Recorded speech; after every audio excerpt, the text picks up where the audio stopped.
ఇచ్చే పైసలు ఏంటికి సరిపోవు సార్ చెప్తున్నా.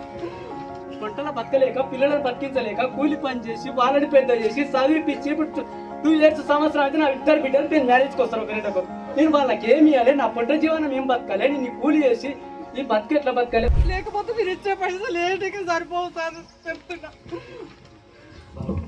ఇప్పుడు ఇద్దరు కూతురు మ్యారేజ్ చేయాలి. ఇప్పుడు ఈ పరిస్థితిలో నీకు ఏ పరిస్థితి లేదు. ఉన్న భూమి మీతోటి పరిస్థితులు చేయలేను. ఆ పరిస్థితి ఉన్న భూమి అయితే పోయినాక నేనేం చేస్తున్నా, 15 సంవత్సరాలు అయితే హైదరాబాద్లో కూలి పని చేయాలి. ఇప్పటికి ఇట్లే కూలి పని చేస్తున్నా. 9 వరకు ఉదయం పొద్దుగాల 9 గంటలకు వెళ్ళి రాత్రి 9 గంటల కష్టం చేయలే చేసి ఉన్న 2 ఎకరాలున్నారా గవర్నమెంట్ చూసుకునే ఈ అప్పులు చేసుకొని ఈ పంటల బతకలేక పిల్లలను బతికించలేక కూలి పని చేసి వాళ్ళని పెద్ద చేసి చదివిపించి ఇప్పుడు 2 years సంవత్సరం అయితే నా 2 బిడ్డలు నేను మ్యారేజ్కి వస్తారు ఒకరికొకరు. నేను వాళ్ళకి ఏమి ఇవ్వాలి, నా పంట జీవనం ఏం బతకాలి, నేను ఈ కూలి చేసి ఈ బతుకు ఎట్లా బతకాలి? ఉన్న 2 ఎకరాలని వచ్చే సంవత్సరం అయితే నా బిడ్డలు ఇద్దరు ఏదో వాళ్ళ బతుకుతారు, వాళ్ళని మ్యారేజ్ చేస్తా వచ్చి ఏదో చేతనైన కాడికి ఇంత దోషుడో పువ్వున దీన్ని గంజో బతుకు ఈ ఊళ్ళో బతుకుతా అనుకున్నా. ఉన్నది ఆయన ఈ సంవత్సరం ఇది వచ్చి నాకు ఇది ఒక్కటే సంవత్సరం సార్ వచ్చి నేను బతుకుతా ఊళ్ళో అనుకున్నా. అన్ని మంచిగా అయితే వాళ్ళ చదువులు వాళ్ళు చదువుతారు. సంవత్సరంలో నేను వాళ్ళ మ్యారేజ్ చేస్తా. ఇప్పుడు వాళ్ళ మ్యారేజ్ చేయడానికి ఏం చేయలేదు. ఉన్న 2 ఎకరాల భూమి అమ్ముకుంటే నాకు ఆ రేట్ ఇస్తే ఆ రేట్లో నేను ఏం బతుకుతా, నా బిడ్డలు ఏం చేస్తా, నేను నా భార్య ఏం బతకాలి, ఎట్లా బతకాలి? కనీసం 15 కూలి పని చేస్తూ బతుకుతున్నా. ఈ భూముల కోసం భూమి రోడ్ల పోతుంది సార్, మెయిన్ రోడ్ల పోతుంది. ఏడుకెళ్ళి ఆడికి అది ఉన్నది మంచి భూమి అనుకుంటే అది కూడా రోడ్ల పోతుంది. ఇప్పుడు అక్కడ రోడ్ అవతలకి తీసుకుందాం, అది ఉంది కదలే ఇది పోతే పోనీలే అనుకుంటే అది మొత్తం 15 ఎకరాలు రోడ్ అవతల పోతుంది. 20 ఎకరాలు సార్ చాలా కష్టపడి కండక్టర్ 250 రూపాయల జీతం నుండి చేసిండు మా భర్త. కష్టము అంత కష్టపడుకుంటా పిల్లలు పెద్దగా అయితే ఏముండకపోతే ఎట్లా అని కొంచెం కొంచెం కొంచెం కొంచెం ఇంత కొనుక్కుంటూ వచ్చినాం సార్. ఇప్పుడు రిటైర్మెంట్ అయినాక మీరు మొత్తం మొన్ననే రిటైర్మెంట్ అయింది, ఉన్న భూమి లాగేసుకుంటుంటే మా పరిస్థితి ఏంటి సార్? మేము ఏమి ఇచ్చుకోవాలి మా పిల్లలకు కానీ ఏమి ఇవ్వాలి చెప్పండి సార్. మా పరిస్థితి కూడా అర్థం చేసుకోవాలి కదా. ఏదో ఒక సైడ్ పోతుంది, ఒక ల్యాండ్ పోతుంది, ఒక 5 ఎకరాలు పోతుంది అంటే ఏమో పోనీలే అన్నట్టు పూకుంటుంటివి. మీరు ఇచ్చే ఈఎంఐకి ఏం సరిపోతుంది సార్? 1 ఎకరా పైసలు కావు మీరు ఇచ్చేది.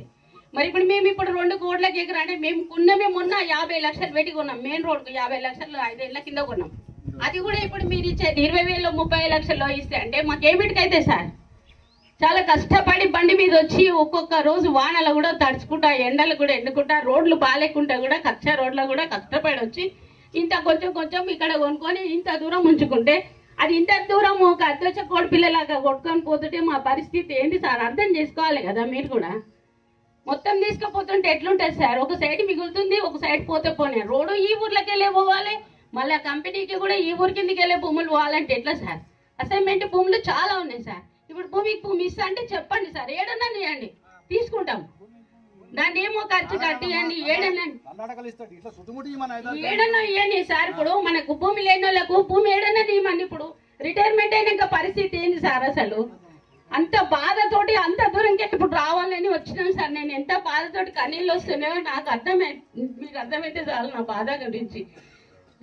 సార్ నేను ఇంత దూరం వచ్చి ఇంత మంది ముంగట కన్నీళ్ళు పెట్టుకోవాలి పరిస్థితి సార్. నేను వచ్చినప్పట్లో నా చుట్టూ తిరిగినాను, నెత్తికి 500 200 ఇచ్చి దానం చేసిపోయే మనిషి నుండి నేను. కానీ ఈ రోజు అందరి ముంగట నేను ఏడుస్తున్నా అంటే మీరు అర్థం చేసుకోవాలి సార్. ల్యాండ్కు పోతుంటే ఎంత బాధ అవుతుంది సార్? ఒకటేసారి ఒక 2 ఎకరాలు కాదు, ఒక 5 ఎకరాలు కాదు, 20 ఎకరాలు పోతుందంటే ఎంత బాధ అవుతుంది సార్ చెప్పండి. నేను కూడా మండల ఆఫీస్ కాంగ్రెస్ పార్టీలో మండల ప్రెసిడెంట్ సార్ మా ఏరియాలో. నాకు కూడా మంచి పేరు ప్రతిష్టలు ఉన్నాయి. కానీ నేను ఇంత దూరం వచ్చి కొనుక్కున్నా అంటే ఆ భగవంతుడు నన్ను ఇక్కడ ఎందుకు తెచ్చేసిందో తెలియదు సార్. మా దగ్గర 20 పైసలు పెట్టి నేను అక్కడ 1 ఎకరా కొనుక్కున్నాను, 20 కోట్లు 30 కోట్లకు పోతుండే సార్. అటువంటిది ఇక్కడ కొనుక్కుంటే ఉన్న ల్యాండ్ గుంజుకపోతుంటే ఎంత బాధ సార్ చెప్పండి మీరు.